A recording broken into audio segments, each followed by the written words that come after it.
രോഹിതേട്ടാ, ഈ നിയമസഭാ തെരഞ്ഞെടുപ്പിൽ ഏതൊക്കെ മണ്ഡലങ്ങളിലായിരിക്കും UDF വിജയിക്കുക എന്നുള്ള കണക്കെടുക്കുമ്പോൾ കൊല്ലത്ത് ആദ്യ പേരെന്ന് പറയുന്നത് കുണ്ടറയിൽ PC വിഷ്ണുനാഥ് വിജയിക്കും എന്നുള്ളതായിരുന്നു. അത് ഉറപ്പുള്ള കാര്യമായിരുന്നു. അന്ന് തമാശയ്ക്കാണെങ്കിൽ പോലും നമ്മൾ പറയുമായിരുന്നു, നമ്മൾ വെറുതെ സംസാരിക്കുമ്പോൾ മന്ത്രിമാർ ആരൊക്കെയായിരിക്കും എന്നുള്ള വെറുതെ സംസാരിക്കുമ്പോൾ പറയുമായിരുന്നു PC വിഷ്ണുനാഥ് മന്ത്രിയാകും എന്നുള്ളത് ആദ്യഘട്ടത്തിൽ തന്നെ ഉറപ്പുള്ള കാര്യമാണ്. അപ്പോൾ PC വിഷ്ണുനാഥ് ഉമ്മൻചാണ്ടിയുടെ അടുത്ത ശിഷ്യൻ എന്ന നിലയിലും അല്ലെങ്കിൽ ഒരു രണ്ടാം നിരയിലെ പ്രമുഖനായ ഏറ്റവും ശക്തനായ നേതാവ് എന്ന നിലയിലൊക്കെ PC വിഷ്ണുനാഥ് കോൺഗ്രസിന് വളരെ പ്രിയങ്കരനാണ്. അപ്പോൾ ഈ മന്ത്രിസ്ഥാനത്തേക്ക് അദ്ദേഹം എത്തുമ്പോൾ അദ്ദേഹം ഇത് പൂർണ്ണമായും യോഗ്യനായിരുന്നു എന്ന് തന്നെയല്ലേ? അല്ല, ഉറപ്പായിട്ടും മേഘയുടെ ആ വാചകത്തെ ഞാനൊന്ന് തിരുത്തുകയാണ്. PC വിശ്വനാഥ് കോൺഗ്രസിന് ഏറെ പ്രിയങ്കരനാണ് എന്നുള്ളതല്ല, PC വിശ്വനാഥ് കേരളത്തിലെ ജനങ്ങൾക്ക് ആകെ പ്രിയങ്കരനാണ് എന്നുള്ളതാണ്. സംഗീതത്തെ സ്നേഹിക്കുന്ന, പാട്ട് പാടാൻ ആഗ്രഹിക്കുന്ന, കിട്ടുന്ന അവസരങ്ങളിലെല്ലാം ഒരു പാട്ട് പാടി 4 വരികളെങ്കിലും പാടിപ്പോകുന്ന പ്രിയപ്പെട്ട PC വിശ്വനാഥ് ഞങ്ങളുടെ കൊല്ലംകാരുടെ അല്ല, കേരളക്കരയുടെ വിഷ്ണു അണ്ണൻ കുണ്ട്രയിൽ നിന്ന് ഇത് 2ാം തവണയും വലിയ ഭൂരിപക്ഷത്തിൽ തിരഞ്ഞെടുത്ത് VD സതീശൻ സർക്കാരിൽ ഒരു മന്ത്രിയാകാൻ പോകുന്നു എന്നുള്ളത് വളരെ സന്തോഷം നൽകുന്ന ഒരു വാർത്ത തന്നെയാണ്. ഇത് പ്രഡിക്റ്റ് ചെയ്യുന്നതാണ്. പലപ്പോഴും കൊല്ലത്തെ മണ്ഡലങ്ങളെ പറ്റി ചർച്ച ചെയ്യുമ്പോൾ PC വിശ്വനാഥ് മന്ത്രിയാകുമെന്ന് നമ്മൾ ഒരു 100 തവണയെങ്കിലും ഈ ക്യാമറകൾക്ക് മുന്നിലിരുന്ന് പറഞ്ഞിട്ടുള്ളതുമാണ്. എനിക്ക് തോന്നുന്നത് ഈ VD സതീശൻ 100+ എന്ന് പറയുന്ന ഒരു നമ്പർ പ്രവചിച്ചതിന് ശേഷം, അത്രയും കോൺഫിഡൻറ്റോട് കൂടി പറഞ്ഞതിന് ശേഷം, VD സതീശനോളം കോൺഫിഡൻറ്റിൽ ഞങ്ങൾ 100 മുതൽ 110 സീറ്റുകൾ നേടും എന്ന് അത്രയും കോൺഫിഡൻറ്റോട് കൂടി പറഞ്ഞ മറ്റൊരു നേതാവ് PC വിശ്വനാഥാണ് എന്നുള്ളതാണ്. അതെ, ആ പഴയ വീഡിയോ എടുത്ത് കാണുമ്പോൾ പുള്ളി അത്രയും ഫ്രീ ആയിട്ടാണ് പറയുന്നത്. അതിലൊരു ടെൻഷൻ ഇല്ല, അതിലൊരു പ്രഷർ ഇല്ല. പുള്ളി സിമ്പിൾ ആയിട്ട് പറയുകയാണ്. അല്ല, അത് മാത്രമല്ല, 100 മുതൽ 110 സീറ്റുകൾ നേടി UDF സർക്കാർ അധികാരത്തിലെത്തുമ്പോൾ മെയ് മാസം 2ാം വാരത്തിൽ നടക്കുന്ന സത്യപ്രതിജ്ഞാ ചടങ്ങിൽ നിങ്ങളെ കൂടി ഞങ്ങൾ ആദ്യമേ സ്വാഗതം ചെയ്യുന്നു എന്ന് തിരഞ്ഞെടുപ്പിന് മുമ്പ് പറഞ്ഞു വെച്ച കേരളത്തിലെ ചുരുക്കം ചില രാഷ്ട്രീയ നേതാക്കന്മാരിൽ ഒരാൾ PC വിശ്വനാഥ് ആണ് എന്നുള്ളതിൽ നമുക്ക് അഭിമാനമുണ്ട്. ഇനി PC വിശ്വനാഥ് എന്ന് പറയുന്ന ചെറുപ്പക്കാരനെന്ന് വിളിക്കാം, 49 വയസ്സ് മാത്രം പ്രായമുള്ള കേരള രാഷ്ട്രീയത്തിലെ സൗമ്യമുഖം. ഈ സൗമ്യമുഖം ചില സമയത്ത് കയറി മുറുകുന്നത് നമ്മൾ കണ്ടിട്ടുണ്ട് നിയമസഭയിൽ അദ്ദേഹത്തിൻ്റെ പ്രസംഗങ്ങളൊക്കെ എടുത്ത് പരിശോധിച്ചാൽ നമുക്ക് മനസ്സിലാക്കാൻ സാധിക്കും. അദ്ദേഹത്തിൻ്റെ ഒരു പൊളിറ്റിക്കൽ ഗ്രാഫ് നമ്മൾ പരിശോധിക്കേണ്ടതുണ്ട്. വലിയ രാഷ്ട്രീയ പാരമ്പര്യമൊന്നും അവകാശപ്പെടാനില്ലാത്ത ഒരു കൊട്ടാരക്കര മാവടിയിലെ ഒരു സാധാരണ കുടുംബത്തിൽ നിന്നും അദ്ദേഹം KSU രാഷ്ട്രീയത്തിലൂടെ വളർന്നു വന്ന കഥ നേഷൻ ഫസ്റ്റിൽ മേഘയുമായിട്ട് എടുത്ത പോഡ്കാസ്റ്റിൽ അദ്ദേഹം പറയുന്നുണ്ട്, എൻ്റെ ഉള്ളിൽ ഒരു ലീഡർഷിപ്പ് ക്വാളിറ്റി ഉണ്ട് എന്ന് പലപ്പോഴും എന്നെ പഠിപ്പിച്ച അധ്യാപകർക്കും ഒക്കെ തോന്നിയിട്ടുണ്ട്. അന്ന് യാത്ര ചെയ്യുമായിരുന്ന ബസ്സിൽ വിദ്യാർത്ഥികളുടെ ഈ ST അവർക്ക് കിട്ടുന്ന കൺസെഷൻ കളക്ട് ചെയ്ത് കണ്ടക്ടറെ ഏൽപ്പിക്കാനുള്ള ഒരു ചുമതല എനിക്ക് അന്നേ കിട്ടിയിരുന്നു. അദ്ദേഹം പറഞ്ഞു പോയ കഥകളിലുള്ളതാണ്. അവിടെ നിന്ന് കേരള രാഷ്ട്രീയത്തിൻ്റെ ചരിത്രം തുടങ്ങുന്ന ശാസ്താംകോട്ട DB കോളേജിൻ്റെ ശാസ്താംകോട്ട ശുദ്ധജല തടാകത്തിൻ്റെ കരയിലെ ആ മനോഹരമായ ക്യാമ്പസിലെ അദ്ദേഹത്തിൻ്റെ കലാലയ ജീവിതവും അവിടെ ഉരുത്തിരിഞ്ഞു വന്ന KSU നേതാവായി മാറിയ PC വിശ്വനാഥ്. ഞാൻ ഇന്നലെ ഒരു സ്റ്റോറിയിൽ പറഞ്ഞിട്ടുണ്ടായിരുന്നു, ഒരു ഫേസ്ബുക്കിൽ കുറിപ്പിൽ വായിച്ചതാണ്. ശാസ്താംകോട്ടയിലൊരു സമരപ്പന്തലിൽ പ്രസംഗിച്ചുകൊണ്ടിരുന്ന ചെറുപ്പക്കാരനായ ഒരു വിദ്യാർത്ഥി നേതാവ്, അദ്ദേഹത്തിൻ്റെ പ്രസംഗം കേട്ട് ഇടതുപക്ഷ അനുഭാവിയായ ഒരു കോളേജ് പ്രൊഫസർ അടുത്ത് നിന്ന് ആളോട് പറഞ്ഞ ഓർമ്മക്കുറിപ്പാണ്. അയാൾക്കുള്ളിൽ ഒരു സ്റ്റഫുണ്ട്. വെറുതെ ഒരു കവലപ്രസംഗമല്ല അയാൾ നടത്തുന്നത്, അയാൾ പഠിച്ച കാര്യങ്ങൾ അവതരിപ്പിക്കുകയാണ്.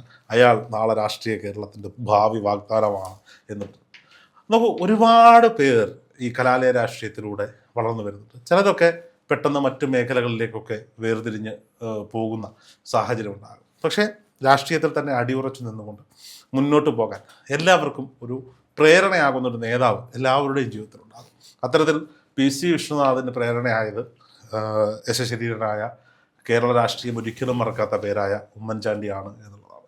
കലാലയ രാഷ്ട്രീയത്തിൽ നിന്നും ഉമ്മൻചാണ്ടി കണ്ടെത്തിയ PC വിശ്വനാഥ് എന്ന ചെറുപ്പക്കാരൻ എനിക്ക് തോന്നുന്നു പലപ്പോഴും സംസാര രീതിയിലാകട്ടെ, അദ്ദേഹത്തിൻ്റെ നടത്തം, അദ്ദേഹത്തിൻ്റെ സംസാരം വളരെ സിമ്പിളായി കാര്യങ്ങൾ അവതരിപ്പിക്കുന്നു, എന്നാൽ പവർഫുള്ളായ തീരുമാനങ്ങൾ എടുക്കാൻ കഴിയുന്ന, കൃത്യമായി ആളുകളെ കൂടെ നിർത്താൻ കഴിയുന്ന, ആൾക്കൂട്ടത്തിൽ വ്യത്യസ്തനായി മാറാൻ കഴിയുന്ന.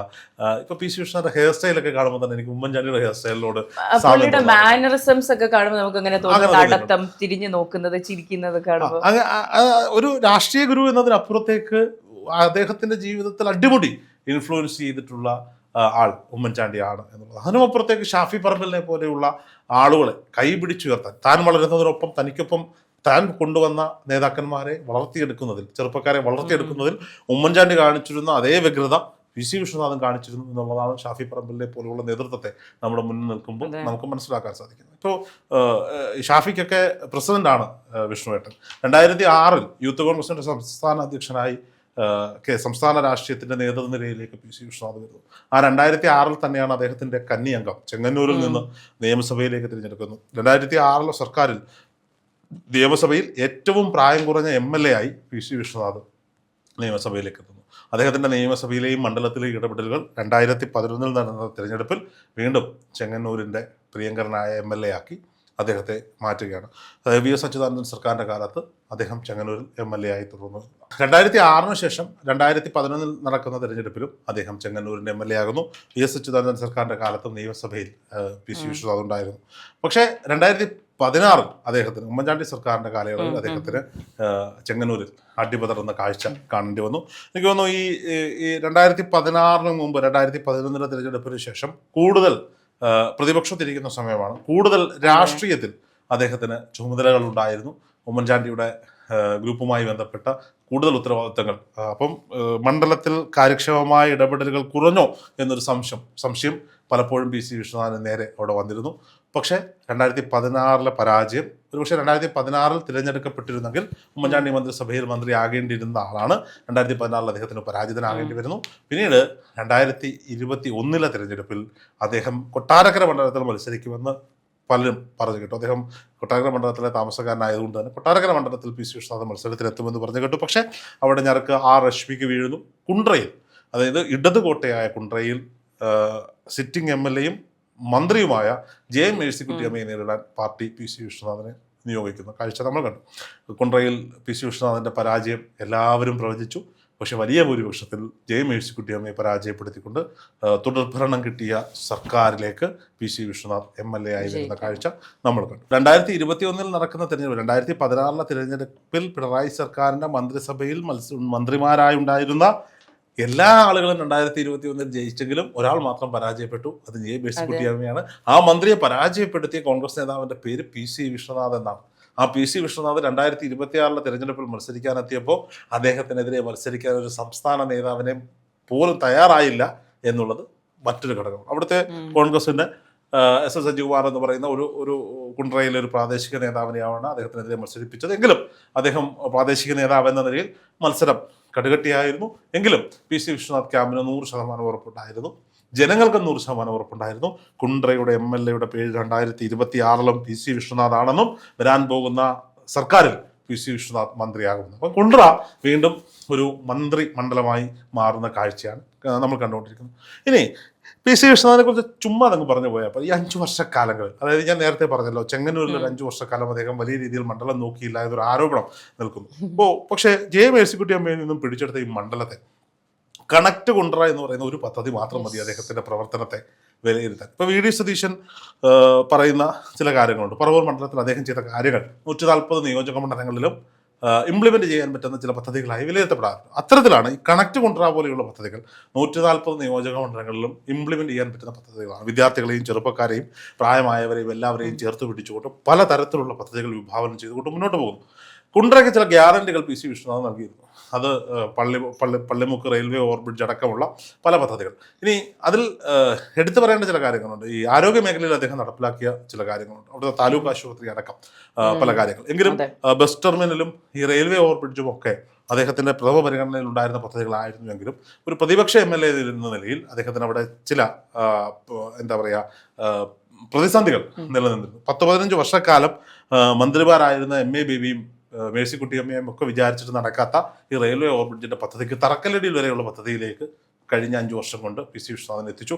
ഇപ്പോൾ മന്ത്രി കൂടിയാകുന്നതോടുകൂടി കുണ്ട്രയുടെ ഒരു സുവർണ്ണ കാലഘട്ടം തുറന്നു വരികയാണ് എന്ന് നമുക്ക് മനസ്സിലാകാം. KSRTC ബസ് ടെർമിനൽ അടക്കം റെയിൽവേ ഓവർബ്രിഡ്ജ് അടക്കം പണി പൂർത്തീകരിച്ച് ഉദ്ഘാടനം ചെയ്തുകൊണ്ട് 2031 നടക്കാൻ പോകുന്ന തെരഞ്ഞെടുപ്പിലും കുണ്ട്രയുടെ ജനപ്രതിനിധിയായി പി സി വിശ്വനാഥൻ തിരഞ്ഞെടുക്കപ്പെടുന്ന തലത്തിലേക്കുള്ള പ്രവർത്തനങ്ങളിലേക്ക് എത്തിക്കാനുള്ള മാസ്റ്റർ പ്ലാൻ തയ്യാറാക്കിക്കൊണ്ടാണ് നിയമസഭയിലേക്ക് 2026 പി സി വിശ്വനാഥൻ നടന്നു പോകുന്നതെങ്കിൽ അദ്ദേഹത്തിന് ലഭിക്കുന്ന വകുപ്പുകളിലും അതിൻ്റെതായ ഇടപെടലുകൾ നടത്താൻ ഉമ്മൻചാണ്ടിയുടെ അരുമ ശിഷ്യന് കൊട്ടാരക്കര സ്വദേശിയായ കുണ്ട്രയുടെ MLA കൊല്ലത്തിന്റെ പ്രിയപ്പെട്ട വിഷ്ണുവിന് സാധിക്കട്ടെ എന്ന് നമ്മൾ ആശംസിക്കുന്നു.